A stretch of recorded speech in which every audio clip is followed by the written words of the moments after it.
Okay, great. Well, thank you everyone for joining us here for the proposed stormwater utility public information meeting. This one is via Zoom only. And I would like to introduce a couple of people I have here on the Zoom with me today. I have Carrie Lanza, she's our engineering manager. I also have Yasir Hassan and Matt Brown, they're our technical team. They will be keeping an eye out for raised hands, questions, and monitoring the presentation. So I apologize, I didn't introduce myself. I'm Trina Magoon. I'm the Director of Utility Services for the City of Reno. And we're excited that you guys are here and providing us the opportunity to present, again, the stormwater utility for you. Sorry, this is a new format, so I'll go through the agenda. We'll talk about what is stormwater, what is a stormwater utility, the benefits of a stormwater utility, our current stormwater program under our sewer utility, our program needs, proposed rates, a non-residential crediting program, where we are in the process and our next steps, our proposed implementation schedule, and then we'll leave some time at the end for questions and make sure that everyone has our contact information and other ways to provide feedback. So starting out, what is stormwater? Stormwater is typically rain or melted snow that does not soak into the ground. In urban areas, stormwater runs overland on rooftops, driveways, streets, parking lots, construction sites, and things like that, where it flows untreated into the city's system of pipes, ditches, streams, and rivers. Every single property in the city contributes stormwater runoff to the stormwater system. So I want to step back for a second. I want to talk about the 4 different types of water conveyance that we have in a community. The first one is going to be the water that comes from your water purveyor and comes into your house that you turn on your tap. That's your water delivery system to your home. After that, it goes, if you use the water and it goes down your drain, that goes into the sewer system, and that's its own system of network of pipes that takes it to a wastewater treatment plant. Once the wastewater treatment plant cleans that water up, there's a system of pipes for effluent reuse that goes to places like parks and golf courses for reuse. The 4th type of water that we have is this water that we're calling stormwater that comes from the sky. It rains, it snows, it melts, and it goes into a system of conveyance that runs generally into roads and then into catch basins and a system of underground pipes that then run to our system of streams and or the Truckee River.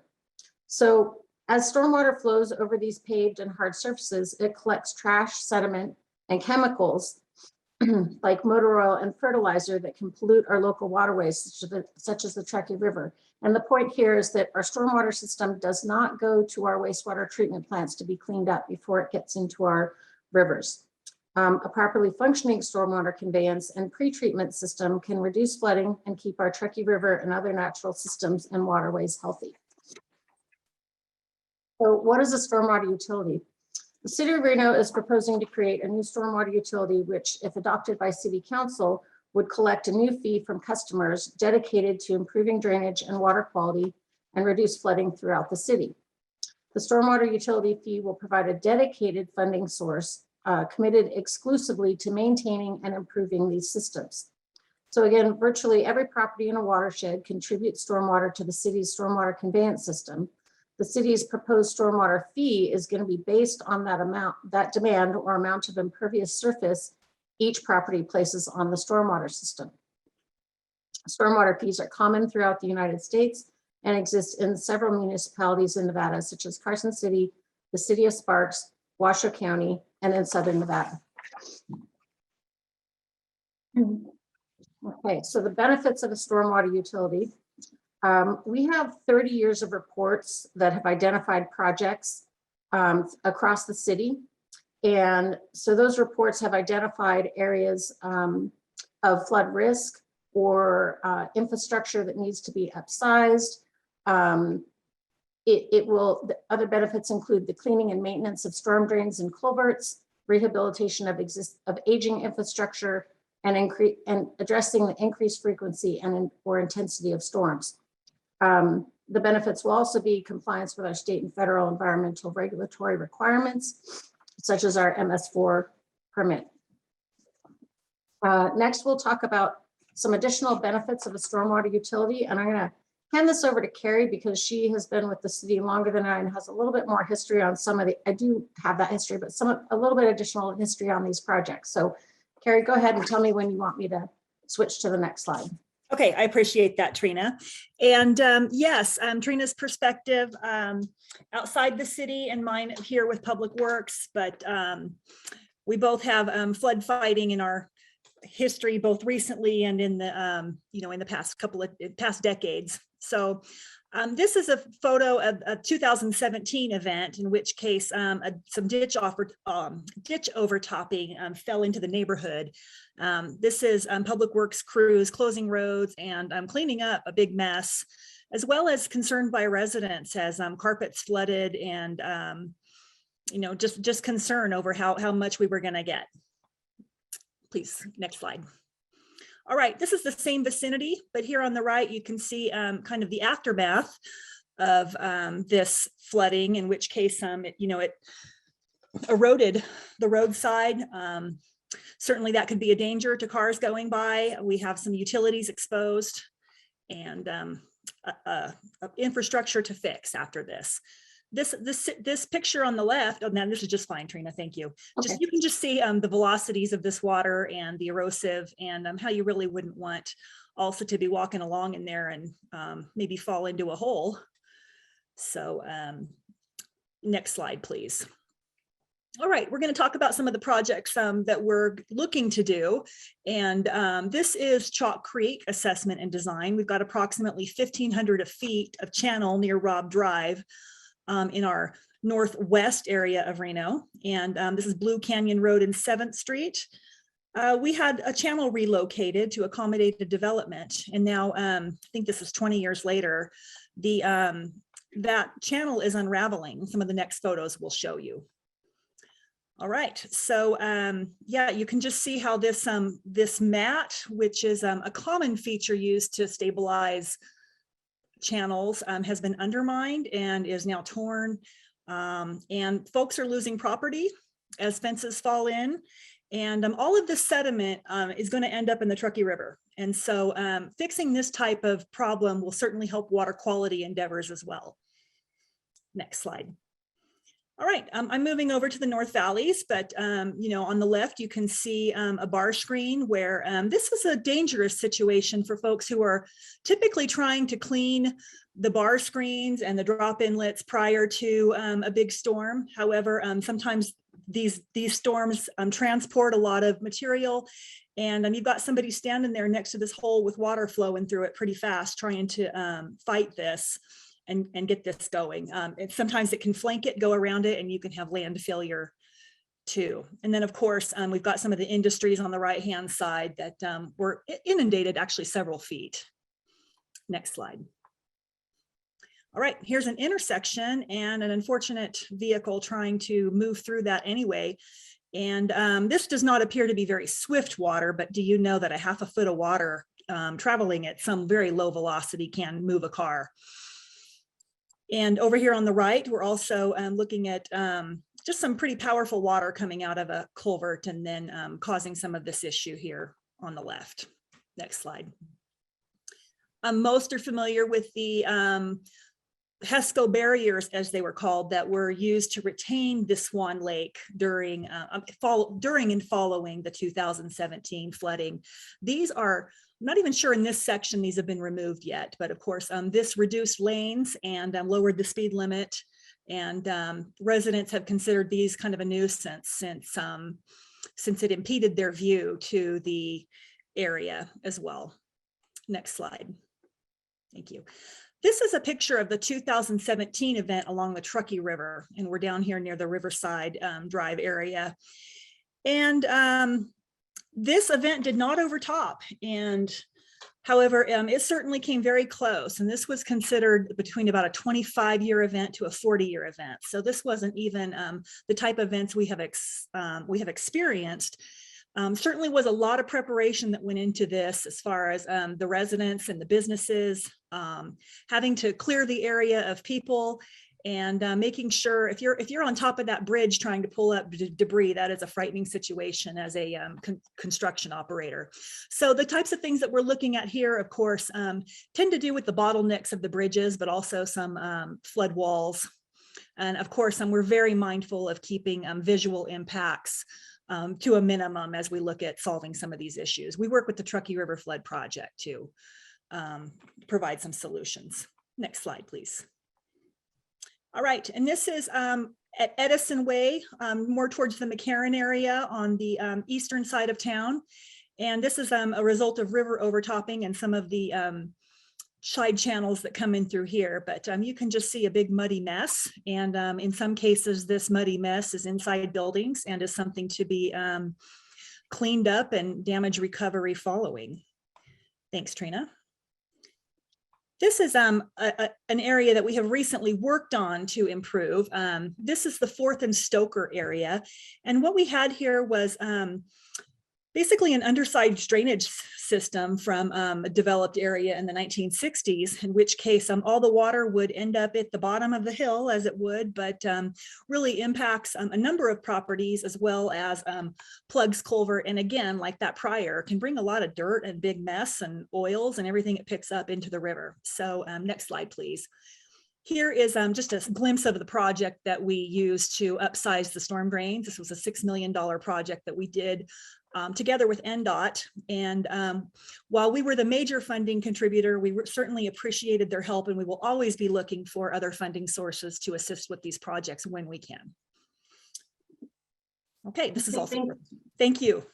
Thank you, Carrie. So next I'll go into how the city currently pays for its stormwater program. Currently, every residence pays on their sewer bill approximately $3.50 that goes to our stormwater program. That $3.50 per equivalent residential unit provides the city about $5.25 million a year, or $105 million over 20 years. And we'll come back to this number in a minute to explain why that's important. At this funding level, we really accomplish our maintenance and operations. That's our crews out there cleaning up after these events, everyday street sweeping, cleaning out culverts on regular intervals, and our environment and our required environmental compliance. With this current funding program, we're only able to accomplish some minor capital improvement program projects, and the larger known projects that we talked about earlier that were identified through the 30 years of different various reports will never be accomplished. So again, currently $3.50 comes from our sewer bill, and that totals about $5.25 million a year, or $105 million over 20 years. Our current stormwater utility program needs, we need $440 million over 20 years. That funding would take care of the existing deficiencies identified in the drainage master plans and previous studies. It would take care of historic and observed recurring flood events, areas of citizen complaints, and again, repetitive maintenance responses.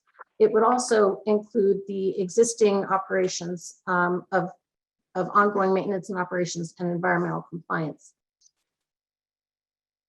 This map here depicts all of those projects as they are spread across the city.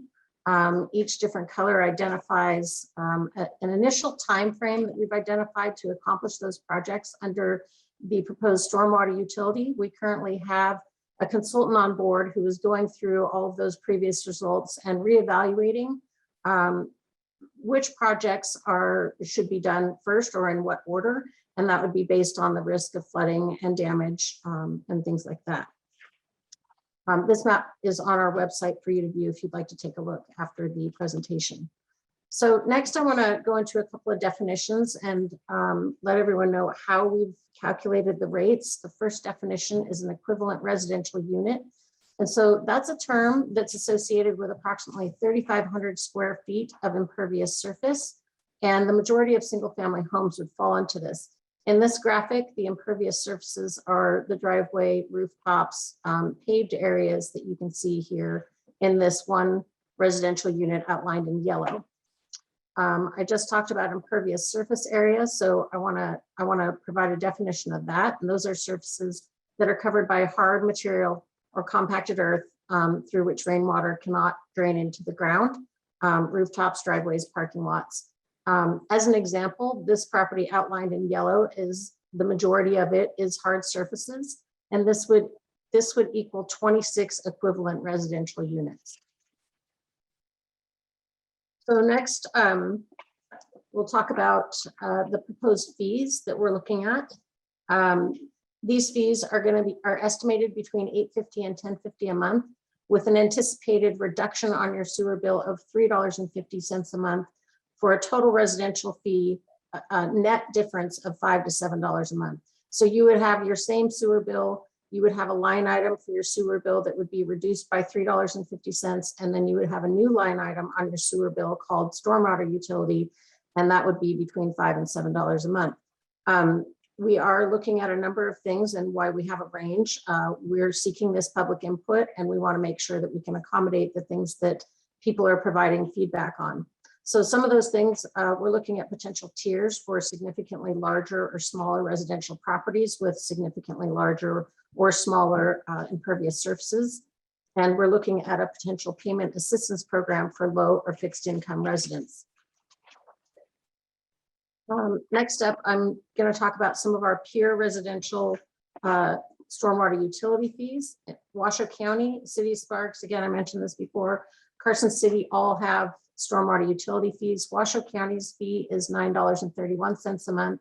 City of Sparks, $14.50, and theirs is actually made up of two fees. There's a stormwater and a Truckee River flood fee. So theirs is a little bit higher, having paid for some projects that were associated with the Truckee River flood project. Carson City is $8.79 a month, and the City of Reno, again, is looking at between $8.50 and $10.50, but also contemplating this $3.50 a month reduction for a total fee of $5 to $7 a month, which is lower than our peer residential cities. Next, we'll talk about proposed non-residential stormwater utility fees. So these non-residential are commercial, industrial, public facilities, airports, higher education, places like that. Their fees will be based on an equivalent residential unit of impervious surface. So again, going back to that graphic where we had 26 ERUs was how many equivalent residential units that non-residential property had.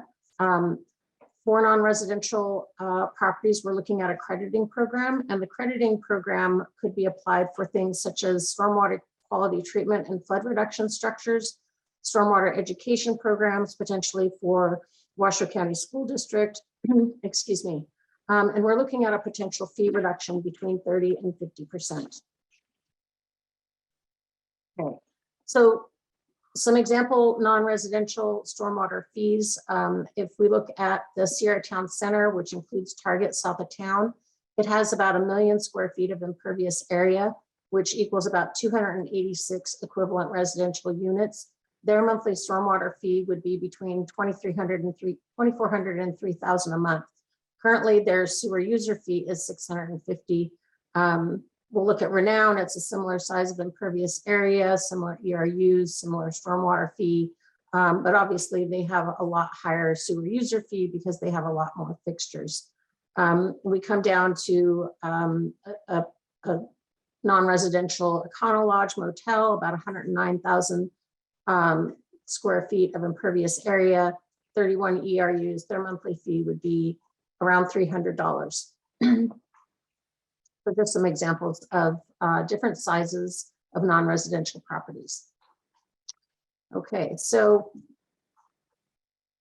I think we have a duplication of slides. Sorry about that. So again, just talking about where we are in the process, we completed a stormwater feasibility study in 2019 with our consultant, Raftelis. The City Council then authorized Raftelis to continue with a stormwater utility implementation phase. And with that implementation phase, they've done a citywide GIS photo imagery analysis of impervious surfaces to again come up with that 3,500 equivalent, 3,500 square feet of impervious surfaces for one equivalent residential unit. They've again, done that analysis citywide to come up with that.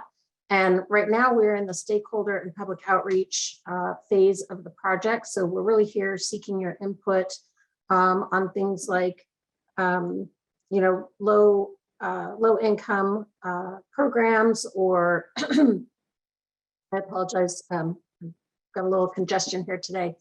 The crediting program and things like that.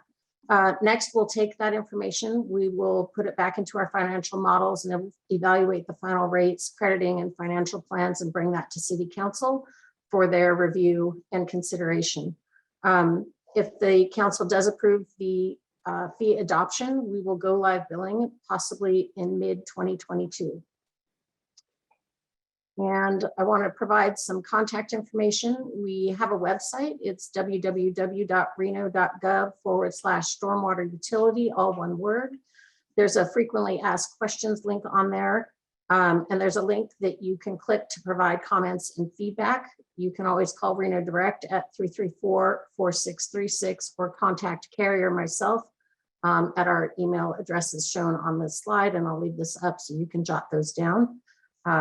And now I'd like to look to Matt and see if we have any hands up for questions and begin addressing any questions you guys might have. Thank you very much, Trina and Carrie, for the wonderful presentation. Also wanted to add on that website, reno.gov/stormwater utility, you will find some information in Spanish as well. That would be very good for people to know about and to let our Spanish speaking population know about as well. I see, hold on one second. It looks like we have a question from Judy. Yes, Judy, good Go afternoon. ahead, Judy.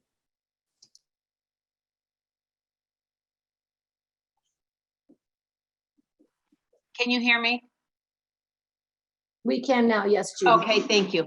I submitted some questions online in regards to this and how HOAs will be looked at, since every HOA is different.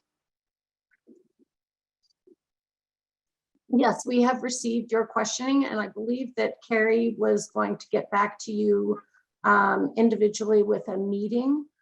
We are investigating how to address HOAs, and because, as you said, they are all different. Some HOAs address their own stormwater within their HOA, and some of them are really more of a landscaping operation. So we've taken that feedback.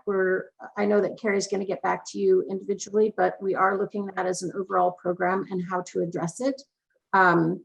At this point, one of the things we're considering is to have a program that's similar to the non-residential crediting program, where those located within that HOA would demonstrate to the city, similar to the non-residential, what their HOA provides from a stormwater utility function.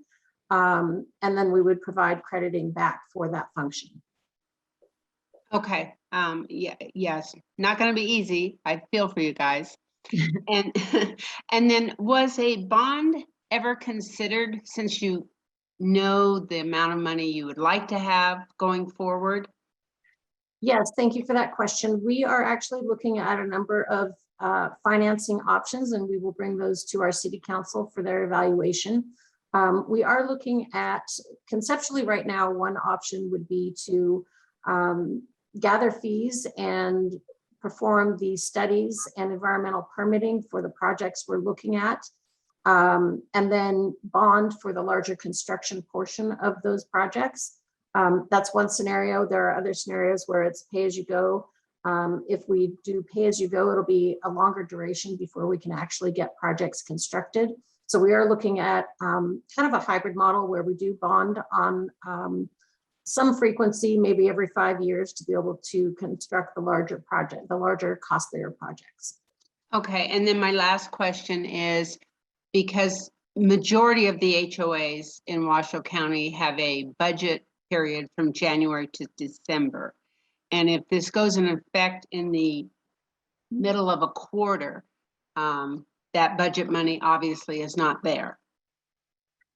Understood, and we have that as one of your questions you submitted as well. And we really do appreciate these because, you know, we've tried to think about most of the instances that we would come across, but you've brought up some really great points. So we are also looking at a ramping up of certain non-residential and possibly HOAs as well, because of that same situation where they may have a longer budgeting process. Some, you know, yours is the annual, some have even like a 3-year budgeting process. So we're looking at how to address that. And again, one of these solutions would be a ramp up of that fee for those instances.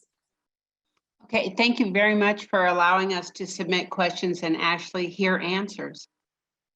You're welcome. That's really what we're here for. We want the feedback, and we want to you know, accommodate as best as we can while accommodating what we need to do with the stormwater utility at the same time. Okay, thank you.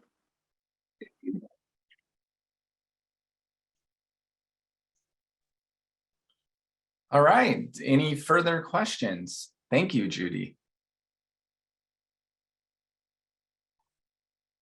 Looks like Carrie. Yep, there you Thanks, go. Hi, I was just wondering if you could explain a little bit more how the non-residential crediting program would work? Sure. So the non-residential crediting program would be similar to what I was just describing with an HOA, where it would be incumbent upon the non-residential property to provide the analysis that they have mitigated their increase in imperviousness. So new development is required to do this anyhow, alongside with low impact development, or LID, which is basically water quality infrastructure. So both water quality and increase in impervious runoff, if those have been mitigated on the property and the non-residential property can demonstrate that, then that's where we would be looking to give them a credit for the improvements that they have placed on that non-residential property. Okay, that makes sense. Have you considered such a program for residential as well, if homeowners were to decrease their impermeable surfaces? We have, however, what we're really, that would be the sheer number of residences would make that very difficult for the city to manage. And really things like on-site mitigation cisterns and things don't really function real well in Northern Nevada. So our intention is to keep the monthly fee low and not provide a non-residential crediting program. Okay, thanks for the clarification. You're welcome. Thank you for the question. And I'm seeing a chat. I wondered if I could address that. I'll read that out to the group, and it says from Mr. Dean Smith, capitalization funds currently described on sewer bills covers storm water drain system. It is approximately slightly less than half of the entire bill. It states it covers major replacements and so on. Why has this not always been a part of the infrastructure billing? And then he goes on to ask, which would include upgrades and growth. And so I just trying to field that question. As Trina explained, currently our storm drain and our sewer infrastructure is combined. And we're going to endeavor, only $3.50 from the current sewer bill has been used to fund sewer infrastructure replacements, maintenance, and everything that we do with storm drains. And so we're looking to, that's an insufficient funding for that. And without taking from sewers, you know, it makes sense to have a separate dedicated funding source for stormwater infrastructure. And that's becoming common practice throughout the United States as utilities get set up. And just a couple other things to add to that. Thank you, Carrie. I think Mr. Smith says that half of the bill goes to stormwater. It does not. If you can see the screen here, $3.50 a month out of $49.46 a month, which is your sewer bill. So it really is less than 10% of it goes to stormwater, which is the problem. I also wanted to clarify that new development, that this stormwater utility is not intended to pay for anything associated with new development.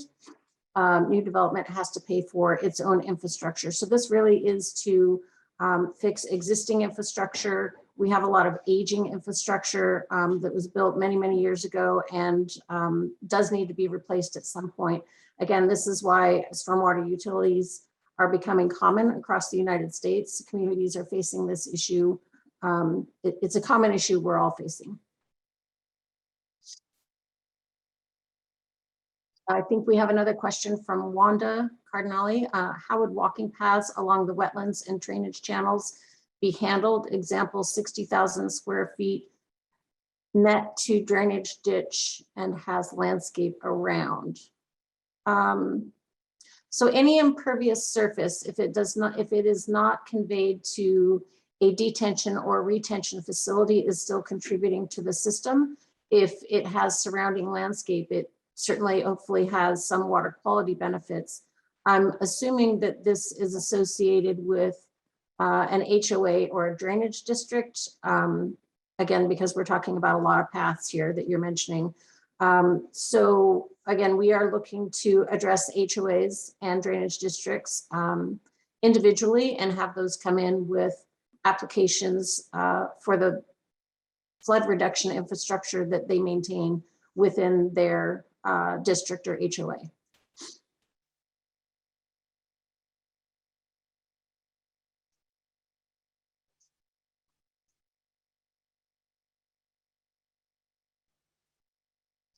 Dean Smith, sewer capitalization as described on the back of the billing describes the capitalization fee, does it not? So only $3.50 is currently allotted for storm drains. Yes, only $3.50 out of the about $49.50 per month on your sewer bill is for storm drains. The remainder is for sewer infrastructure. And really what we're trying to do here is separate those and ensure that that each residential or non-residential property is paying an equitable amount to its demand on the system. So again, that's why we've gone with impervious surfaces. Excuse me. So the operation, the OM&R for sewer. So I guess I'm not quite sure I understand your question.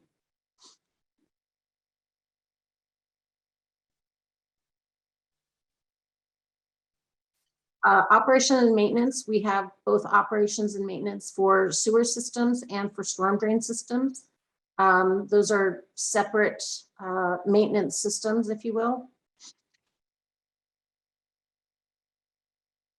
And I'm sorry, I apologize. I do not have a bill in front of me, so I can't see what you're seeing to be able to respond. I'm wondering if you could provide some comments on either send that in an email to Carrie and myself so we can respond to what it is that you're looking at. Thank you so much. And I'll go back to that so you can see our contact information.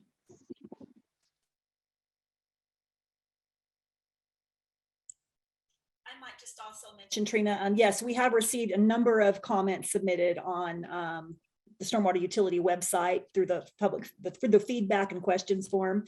And we'll be looking through those and trying to figure out how to address many of those. Okay, but there's one more question on here. How about the Virginia Lake project? That was mentioned in a recent media outlet. I think it was Noah Bond. And the project there that we're talking about, that recently we've had an algae bloom. We've had actually algae blooms in a number of our ponds here in the city of Reno. And that really is due to the drought that we're experiencing. We do have a couple of projects that are in our capital improvement program or CIP that was mentioned earlier to help out Virginia Lake, both from a water quality standpoint and to help with the algae blooms. So I'm not sure, and I know that one question a gentleman had asked if that was a $300 million project. It's not.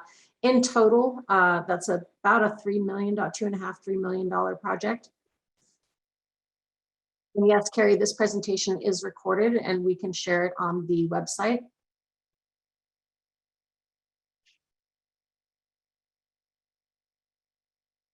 Okay, next question from Dean Smith. Why did it take so long to address the Dry Creek culvert repairs that were first noticed in 2006, but did not get a temporary fix until 2018? And I think you're speaking to the Huffaker crossing. So the erosion was first noticed in 2006. The erosion wasn't very significant. And it wasn't really a problem until many years later when it had eroded far enough under it that we were looking at potential culvert failure, which is why we needed an interim fix. Again, the real fix is millions of dollars, and we don't have the millions of dollars we need for all of these projects across the city where we have these types of issues. So hence, that's really a good reason why we need the stormwater utilities, so we can ramp up these projects and get them completed and make sure we don't have damage or risky situations where we might lose pavement or sidewalks, things like that. Would it not be cheaper to fix the initial problem when found? No, the fix for that project is about a $3 million culvert replacement, where we would have to go in and remove the existing culverts entirely and put in new larger culverts. The culverts that are under there are undersized, which creates the erosive velocities on the downstream side, which is what was beginning to fail that crossing. Oh, I understand what you're saying. Put the cheaper fix in when the initial problem was found. I don't believe that technology existed 12 years ago. And it is a temporary fix. It's not a permanent fix. We still need to go in and replace those culverts. So it's a temporary fix to make sure that we don't lose the infrastructure and until we are able to provide the permanent fix.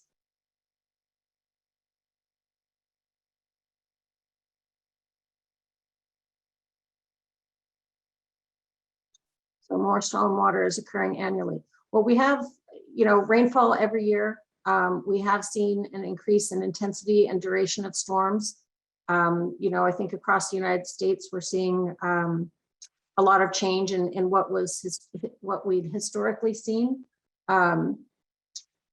So I think really the issue is that we are going to continue to have storms. We're going to continue to see erosion where we're already seeing it. We're going to continue to have aging infrastructure reach its life expectancy.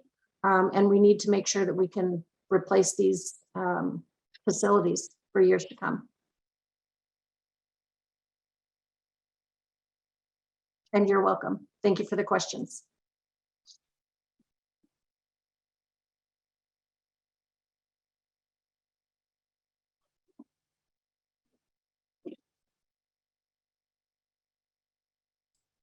Matt, are we seeing any other hands up? I'm not right now. Have we missed anyone, or does I hope not. I anyone think I got most of the I think- chat questions, but let me scroll back through. Yeah, I haven't seen any raised hands. So we'll Okay. give everyone a couple more minutes. Okay.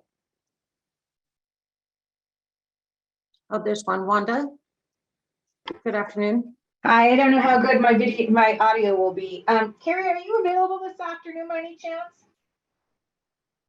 Wanda, actually, I do have meetings today, but tomorrow Okay. would be better. Okay, I requested to get a copy of our reserve study, so I actually will have all the square footage of everything that maybe will give us a better thing, because I know we're doing our budget next week.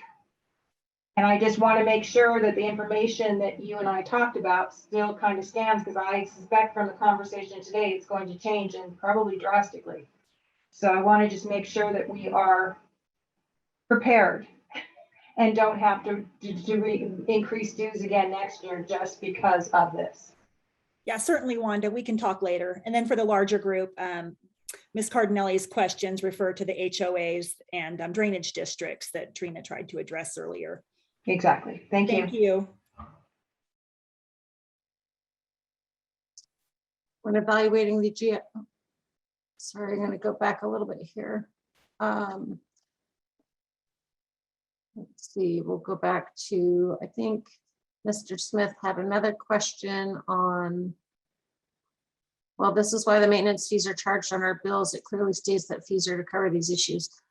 Again, the fees that you're seeing on your bill, and I apologize, I'll have to have a bill with me next time so I can read what you're reading. The maintenance fees on your bills are for the sewer system, and they're not for the stormwater system. We do carve out a piece of that entire fee for the stormwater system, but it's not enough to cover what we need to cover with our maintenance, our environmental compliance, and really the capital improvement projects that we need to fund and fix across the city.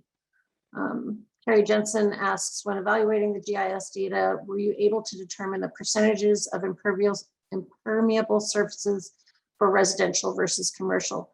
Yes, so we did a sampling of residential because there are, I believe, Carrie, correct me if I'm wrong, 85,000 residential properties, somewhere around there. Maybe that's total properties versus residential. Our consultant actually did look at all of the commercial and estimated the percentages of impermeable surfaces on non-residential properties. I'll take another question there on stormwater utilities throughout the United States, and just going from a quick Google search. And also I think this number corroborates well with what our consultant is saying. There's about 1,600 throughout the United States. They have been being formed over the last, probably 1 to 2 decades.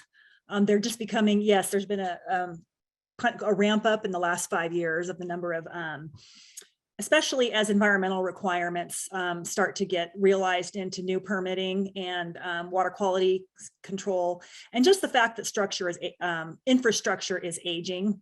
So many cities are looking at these types of funding mechanisms. And of course, we've learned from what has worked and what hasn't worked from now about, these thousands of utilities.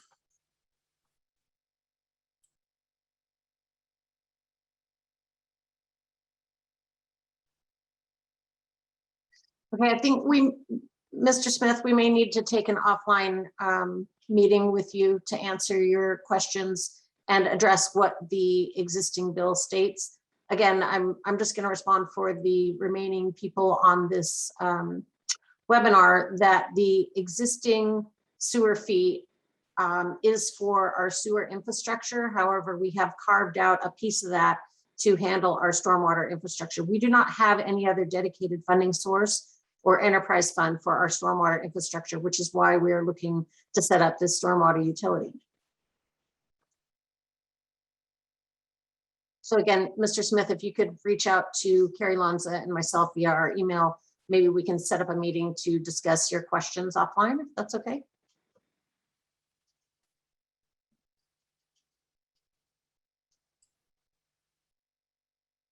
There's a question here as to the estimated percentage of the fee that will go towards MS4. And by MS4, this Mr. John Solvey is talking about municipal separate storm sewer systems. And so that's what we have. We have a stormwater system that's separate from a sewer system. And these are permitted so that they do go untreated to the river, as was described earlier. But he'd like that estimate of the current percentage or what we are actually planning in the future. And that's something that I can follow up on. Don't have that financial model in front of me. It seems to me like it's about 2 of the $5.5 million that we do use for MS4. Yeah.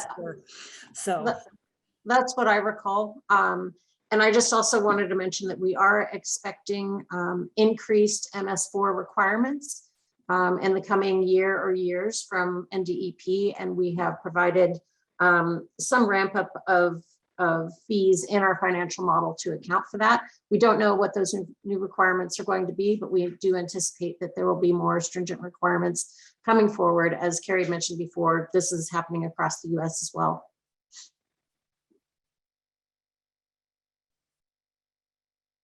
All righty, it looks like we have an additional question from Carrie, who has her digital hand raised. Yeah, I just wanted to clarify on my question when I was asking about impermeable surfaces on commercial versus residential. I meant on the larger water scale or watershed or citywide, which one makes up a higher percentage? Like, do you have higher total impermeable surfaces from commercial sites, or is it residential? Are they equal? Do we know kind of the breakdown of those? I am trying to think through that question. I don't know. I feel like my gut says that we have more residential than we have commercial, industrial, or non-residential. Actually, thinking back now and looking at that financial model, we do have, the majority are residential over non-residential. I believe that's true. And just to say that the fees, though, because the non-residential will be paying per their equivalent residential unit, are going to be paying their fair share from, non-residential and residential. And that would just, by caveat would be, should this be accepted and adopted by Reno Council? Thanks for the clarification.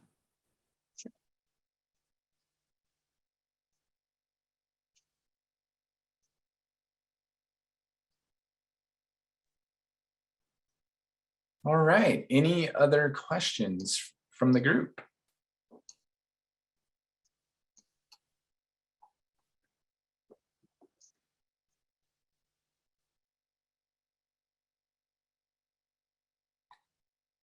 It looks like not at this time. Just a friendly reminder to go to reno.gov/stormwater utility for tons of information on this. And there is also a link, a digital link to provide comments and feedback for those who would appreciate the phone.